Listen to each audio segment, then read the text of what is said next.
요한계시록, 오늘의 말씀은 요한계시록 12장 7절에서 18절 말씀입니다.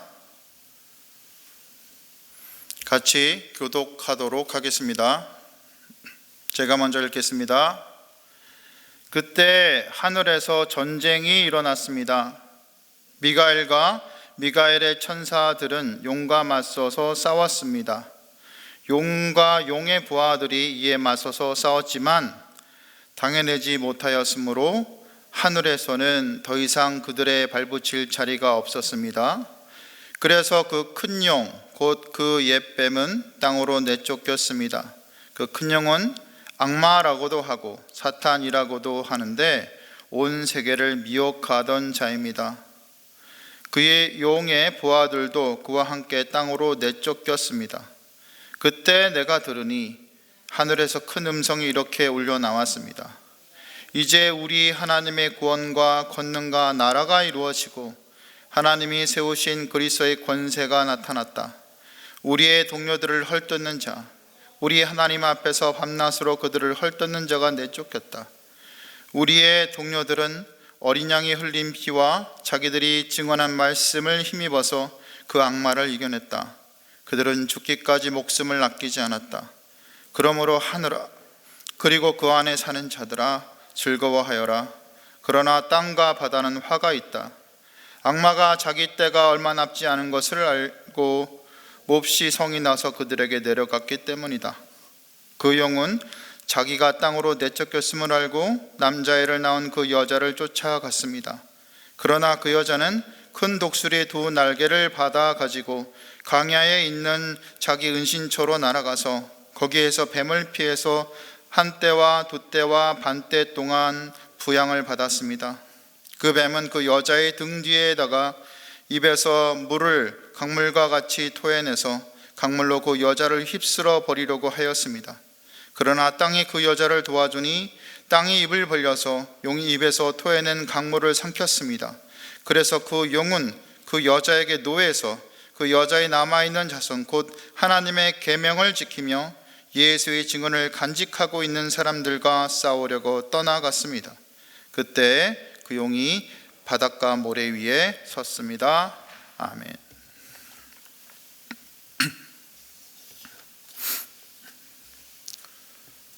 여러분 혹시 뱀이 그것도 명확히 독사가 여러분이 잠자는 방에 들어가는 것을 보셨다면 어떤 기분이 드시겠습니까?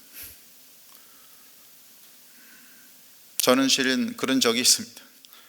제가 아프가니스탄의 탈레반에 잡혀 있을 때였습니다. 당시 저는 나무가 하나도 없는 광야의 산악지대에 있는 무너진 벙커에 다른 형제 하나 자매 둘이 잡혀 있었는데요. 나와서 이런 저녁을 먹으라고 탈레반들이 우리한테 얘기할 때였습니다.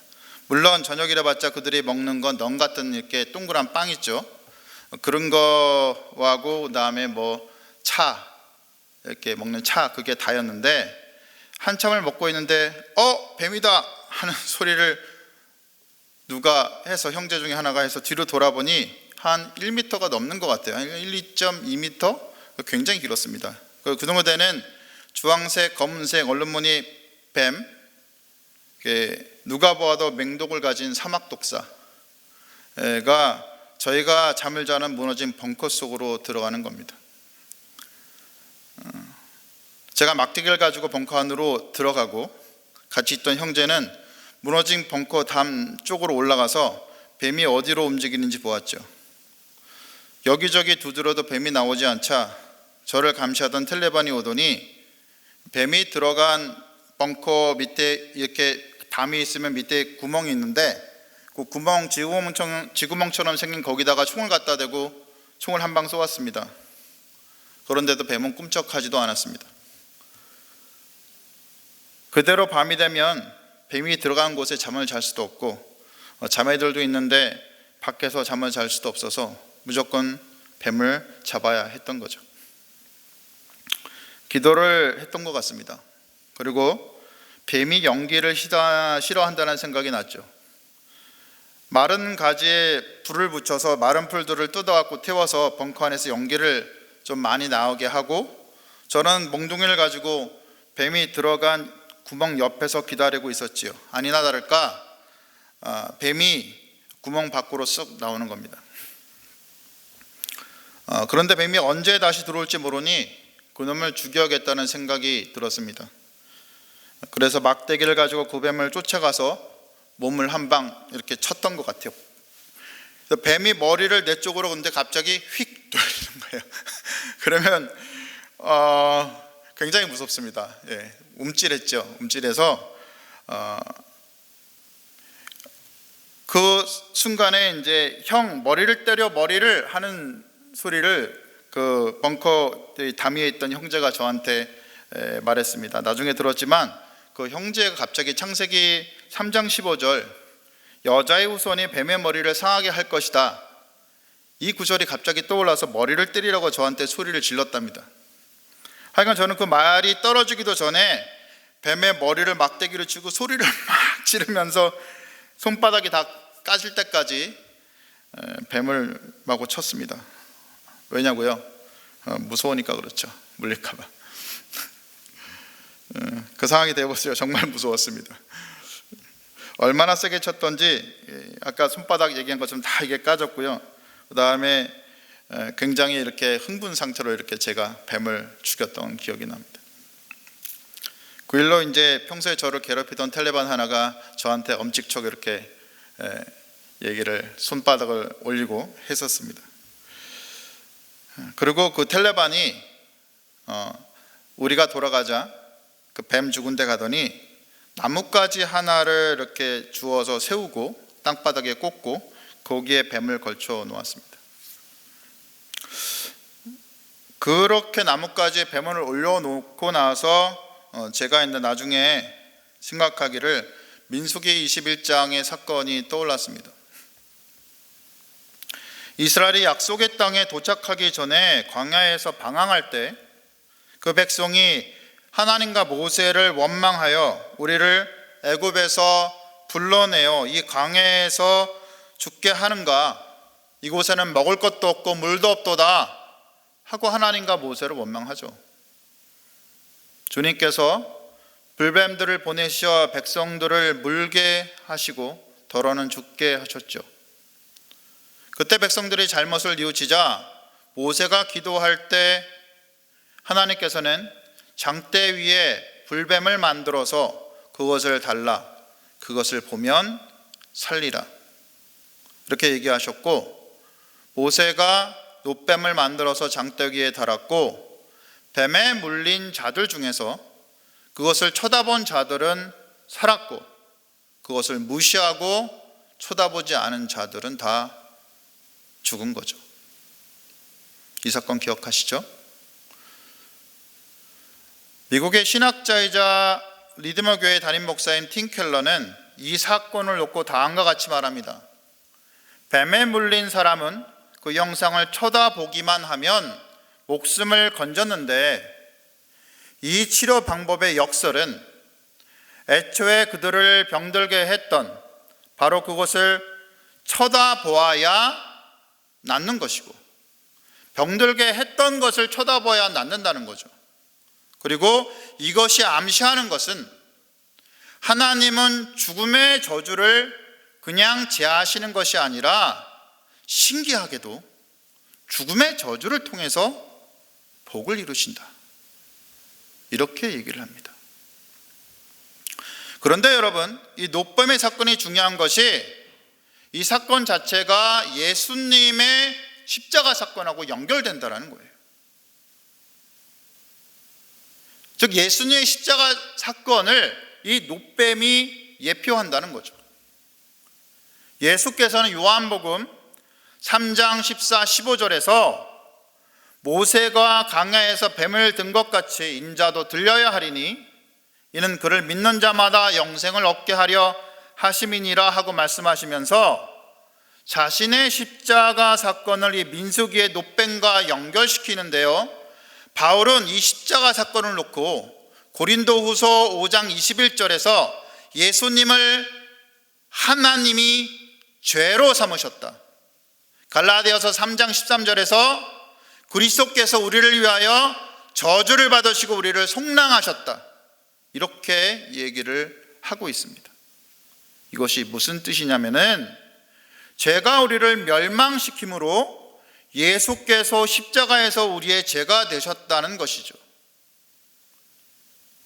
마치 죄와 악을 대표하는 뱀을 때려잡아서 나뭇가지에 걸어놓은 아프간 그 사건처럼 그 죄를 대표하는 뱀의 형상을 보았을 때 그 죄가 뱀을 때려잡았으니까 그 죄가 죽은 것이므로 남을 입은 이 민수기의 사건처럼 마치 예수께서 죄와 악을 대표하는 뱀과 같은 취급을 받으시고 저주가 되셔서 우리를 대신해서 죽으시고 십자가에 걸리셨다는 거죠. 누구 때문에요? 바로 여러분과 저 때문에 그렇습니다. 그리고 겸손히 우리의 죄가 되신 이 예수님을 쳐다보고 진심으로 회개하는 사람들에게 용서와 치유가 있다라는 거죠. 영원한 생명이 부여된다라는 겁니다. 하나님께서는 십자가를 통해서 죽어야 할 우리의 저주를 바꾸어서 복이 되게 하신 거죠. 그런 다음에 우리는 그 유명한 예수님의 말씀 요한복음 3장 16절을 암송할 수 있는 겁니다. 하나님이 세상을 이처럼 사랑하사 독생자를 주셨으니 이는 그를 믿는 자마다 멸망하지 않고 영생을 얻게 하려 하심이라. 아멘이십니까? 네, 아멘입니다. 아멘. 그런데 여러분 이거 아십니까? 전혀 아닐 것 같은 요한계시록 오는 본문 말씀의 가장 핵심이 바로 이 십자가 복음이라는 겁니다.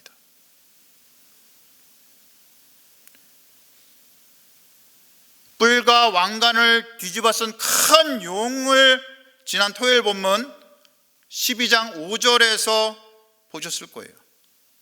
그리고 그 12장에서 보셨고 12장 5절에서 정말 짧게 축약된 예수님의 생애에 대한 언급, 여자가 아들을 낳으니 이는 장차 철장으로 만국을 다스릴 남자라, 그 아이를 하나님 앞과 보좌 앞으로 올라가더라. 예수님이 태어나고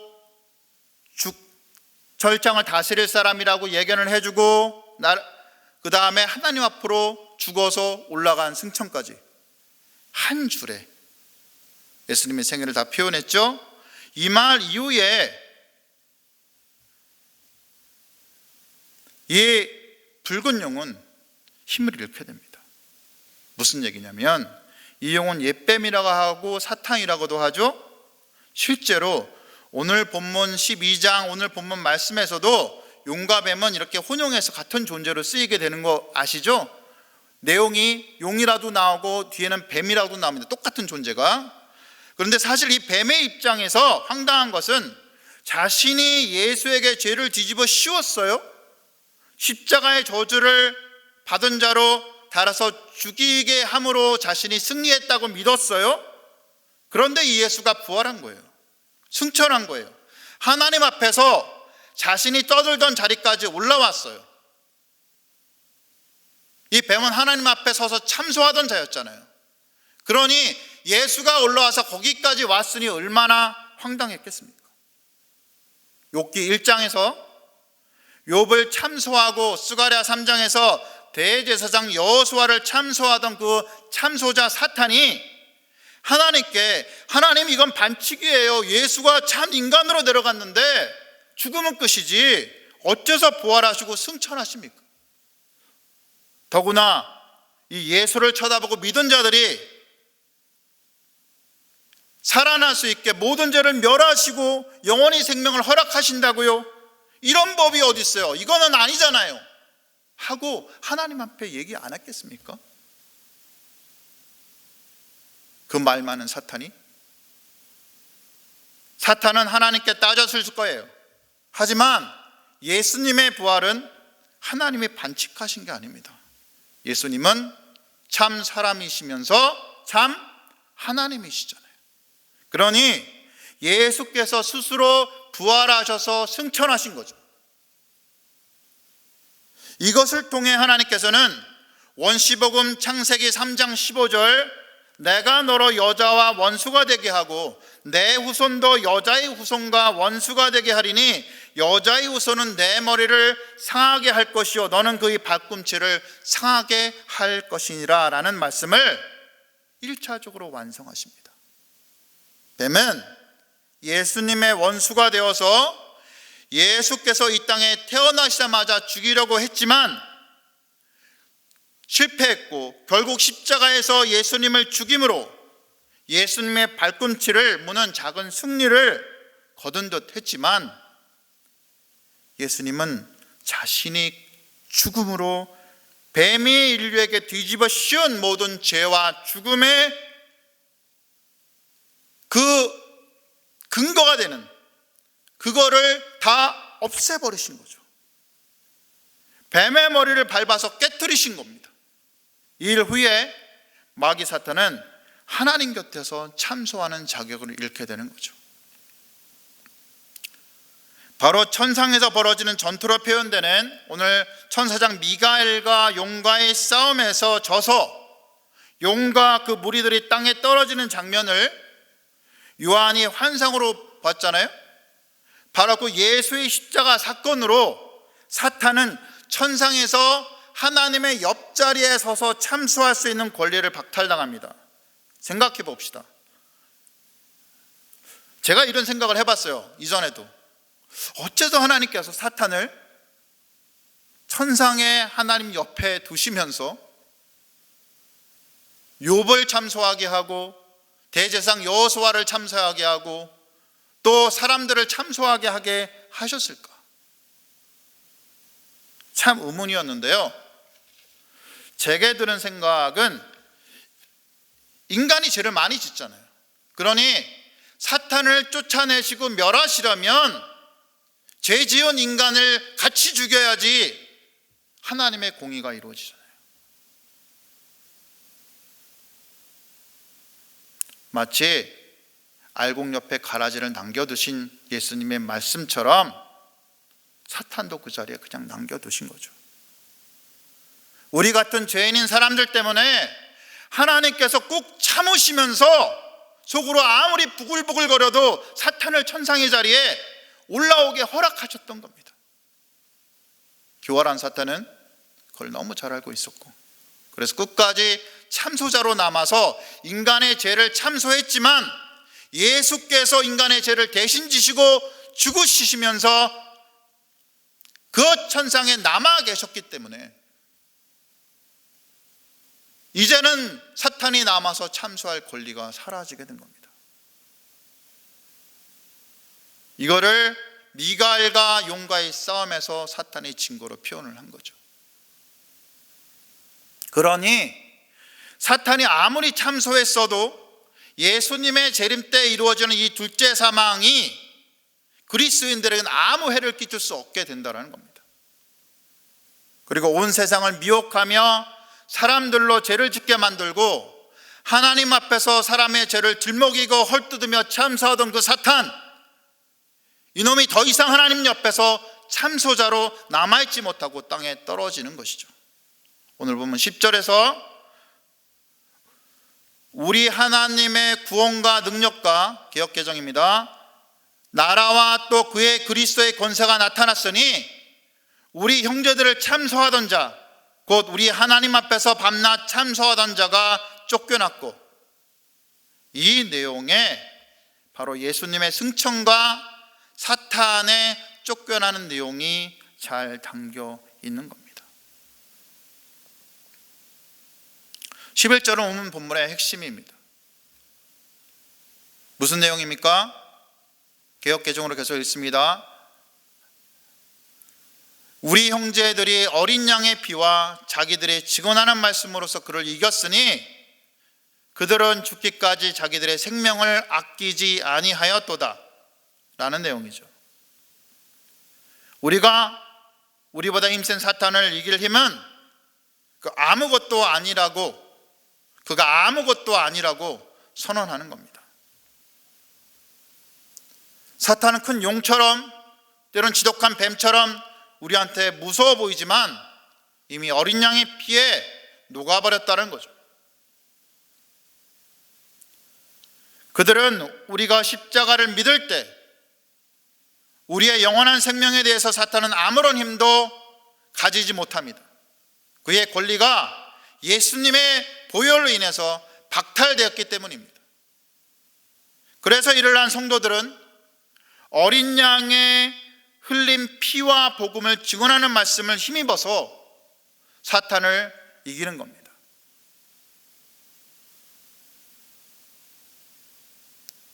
이는 하늘에서 미가엘과 천사들이 큰 붉은 용의 무리들을 물리친 장면과 연결됩니다. 성도들은 사탄의 박해에서 그렇게 있음에도 불구하고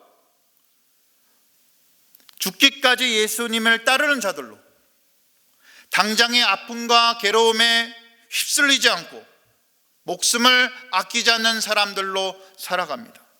무엇을 위해서요?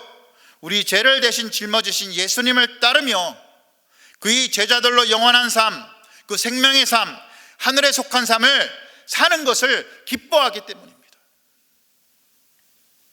그리고 이 삶의 끝이 승리인 것을 반드시 알고 있기 때문입니다. 그러니 11절에 말하듯 우리가 즐거워할 수 있는 겁니다. 지금 아무리 힘들어도 결국엔 우리가 승리할 거예요. 지금 사탄이 네가 쫓겨나서 이 바닥에서 우리를 괴롭혀도 너는 힘이 없어. 이미 너는 졌어. 쫓겨난 놈이야. 우리가 승리할 거야. 예수 그리스도가 이미 승리하셨어. 이렇게 선포하며 나가는 겁니다. 하지만 그럼에도 이 땅에서 사탄은 여전히 성도에게 괴롭힘을 많이 가합니다. 사탄이 오늘 본문 말씀처럼 자기의 때가 얼마 남지 않은 것을 알고 화가 많이 나서 우리를 쫓아다니기 때문입니다. 끝까지 괴롭히려고 달려들기 때문입니다. 용 그 사탄은 남자를 낳은 여자 즉 교회를 쫓아가서 무너뜨리려고 합니다. 하나님께서는 큰 독수리의 날개를 주셔서 교회를 피난시키고 광야의 은신처에서 뱀을 피하여 한때 두때 반때 즉 3년 반입니다. 3년 반을 양육받게 하십니다. 큰 독수리 날개, 두 날개라는 표현은 출애굽기 19장과 신명기 32장에서 내가 독수리 날개로 너희를 업어 내게로 인도하였다. 독수리가 그 날개를 펴서 엎는 것 같이 인도하셨다라고 하는 것과 같이 하나님께서 자기 백성을 보호하셨다라는 표현입니다. 광야는 이 세상을 말하는데 하나님께서 신자들이 광야 같은 세상을 살아가는 동안 그들에게 힘을 공급하시고 양육하신다는 뜻입니다. 그런데 뱀이 이걸 못 보는 거죠. 즉 교회 성도들을 찾아가서 그들에게 강물을 쏟아버려서 교회를 떠나가게 한다는 거죠. 웨스트민스터 신학교의 미국 웨스트민스터 신학교의 신학교수인 빌은 이 강물로 표현되는 홍수의 이미지를 속임과 거짓 교훈으로 교회를 멸하는 뱀의 시도라고 합니다. 그러니까 속임과 거짓 교훈이라고 표현하는 거죠. 이 빌의 지적처럼 사실 현대로 살아가는 우리들은 여러 가지 문제에 부딪히게 되는데 이런 강물과 같은 우리의 현재의 트렌드를 쫓아가는 현대인의 삶을 생각해 볼 수 있습니다. 4차 산업혁명, 메타버스, 넷플릭스, 나노시대, 비트코인, 인공지능, 전기차, 아파트, 인터넷은행, 백신 치료제, 자율주행, 유튜버, 코로나19, 집콕 확진자, 새벽 배송, 영상예배. 우리의 삶이 시대의 흐름 속에 갇혀서 이 상황 속에서 피부로 느끼는 여러 취업 문제나 회사 운영 문제나 우리의 가게 운영 문제나 이런 것들로 고민하면서 그 트렌드라는 강물로 휩쓸려 간다는 겁니다. 너무 거대해 보이잖아요.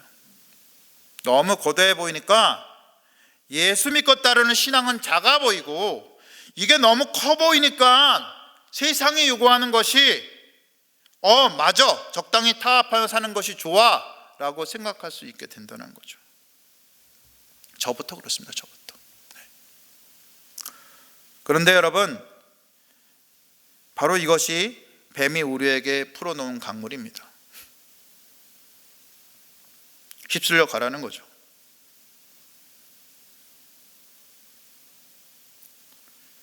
신학자 빌은 이렇게 얘기합니다. 우리가 타협하면 세상과 타협하는 것이 아니다. 마귀와 타협하는 거다. 누구랑 타협한다고요? 마귀하고 타협하는 거다. 빌은 덧붙입니다. 이걸 알게 되었을 때 우리가 영적으로 안주하고 그냥 이렇게 살면 되지 하고 있다가 갑자기 뻥!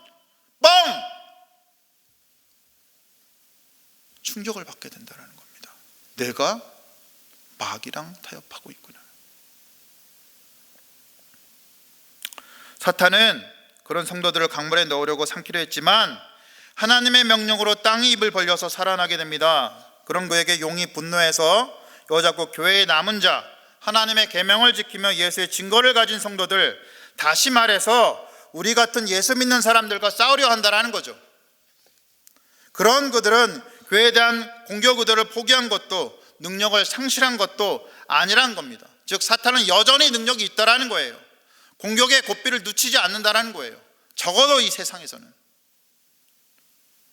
이럴 때 우리가 오로지 믿고 따라야 되는 것은 우리 주님밖에 없다는 겁니다. 우리 주님께서 우리를 보호하신 것을 믿고 살아가야 됩니다. 그렇게 하시겠습니까? 그렇게 주님을 믿음으로 이 세상의 주유를 따르지 않고 오직 주님과 깊이 교제하며 주님께서 가라시는 그 길을 묵묵히 걸어가는 그런 올바른 성도가, 진정한 성도가 되는 여러분이 다 되시기를 주님의 이름으로 축복하고 기도합니다. 오늘 말씀 기억하면서 기도하시겠습니다. 사탄의 음모에 빠지지 않고 주님을 믿음으로 이 세상의 조류에 따르지 않고 오로지 주님과 깊이 교제하며 주님께서 가라시는 그 길을 묵묵히 걸어가는 여러분이 다 되시기를 기도하시기 바랍니다. 다음 세대를 위해서 기도해 주십시오. 그들이 한국교회의 미래를 책임질 미래의 한국교회입니다. 하나님께서 우리 교회에 맡기신 아이들과 청소년들을 감사하며 그들을 위한 기도를 해주시기 바랍니다. 마지막으로 어려운 시기지만 교회가 성령 안에 바르게 복음을 선포하고 또 예배가 세워지고 목장이 세워질 수 있도록, 학교와 교회가 코로나로부터 안전할 수 있도록, 온 세상에 주님의 복음이 전해질 수 있도록, 그리고 우리 교회에서 내일 있을 생명의 삶, 내일하고 주일입니다. 생명의 삶 졸업을 수료를 하시는 분들이 무사히 잘 할 수 있도록, 그리고 이번 주 말에 있는 신학 강좌가 주의 은혜 가운데 잘 치러질 수 있도록 기도하신 다음에 개인 기도하시면 되겠습니다. 기도하시겠습니다.